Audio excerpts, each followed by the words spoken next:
और एक बड़ी खबर इस वक्त आ रही है महाराष्ट्र से, जहां कांग्रेस, एनसीपी और शिवसेना को अब अपने विधायकों के टूट जाने का डर सताने लगा है और इसके लिए बाकायदा एक मास्टर प्लान भी तैयार कर लिया गया है। इन तीनों ही पार्टियों ने साझा प्लान में यह तय किया है कि अगर कोई बागी होता है और बीजेपी का समर्थन करता है तो होने वाले उपचुनाव में उसके खिलाफ शिवसेना, कांग्रेस और एनसीपी एक साझा उम्मीदवार मैदान में उतारेंगे, ताकि अब इस बात को, फैसले को लेकर डर उन विधायकों में रहे जो पाला बदलने की सोच भी रहे हों। और ये एक बड़ी खबर इस बीच, ऐसे में जबकि सीएम पद को लेकर तनातनी महाराष्ट्र में लगातार बनी हुई है। शिवसेना अपनी ओर से कह चुकी है कि 170 से ज्यादा विधायकों का समर्थन उनके पास है। अगर बीजेपी नहीं मानी तो शिवसेना की अगुवाई में सरकार बना ली जाएगी। वहीं बीजेपी की ओर से भी लगातार कहा जा रहा है कि मुख्यमंत्री तो फडणवीस ही होंगे और बहुत जल्द महाराष्ट्र में ये सत्ता स्थापित होगी। लेकिन दिवाकर सिंह हमारे सहयोगी फोन लाइन पर मौजूद हैं। दिवाकर, अब अगर विपक्ष के कई पार्टियों को इस तरह का डर सताने लगा है, साथ ही शिवसेना को भी, कि उनके विधायक टूट सकते हैं, तो किस तरह की तैयारी इसके लिए?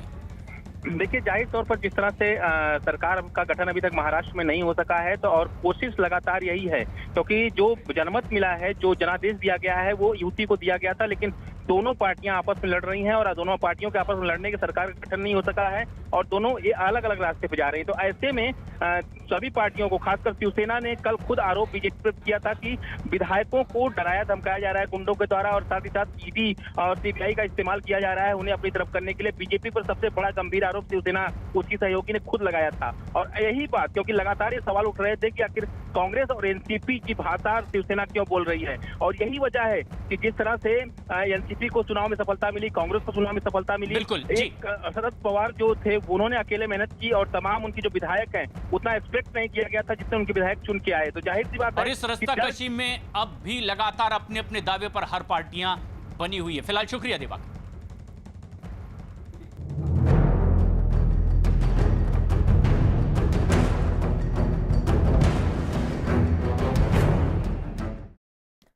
ऑड इवन रिटर्न्स, दिल्ली में ऑड इवन नियम लागू हो गया है और आज से 15 नवंबर तक ये सुबह 8 बजे से रात 8 बजे तक लागू रहेगा। हालांकि रविवार को ऑड इवन लागू नहीं होगा, यानी 15 नवंबर तक ऑड तारीख वाले दिन सिर्फ ऑड नंबर की गाड़ियां और इवन तारीख वाले दिन इवन नंबर की गाड़ियां ही चलेंगी। और आज 02468, अगर इससे आपकी गाड़ियों के नंबर शुरू होते हैं तो आप सड़क पर इसको ले जा सकते हैं। नियम को तोड़ने पर 4000 रुपए का जुर्माना लगाया जाएगा।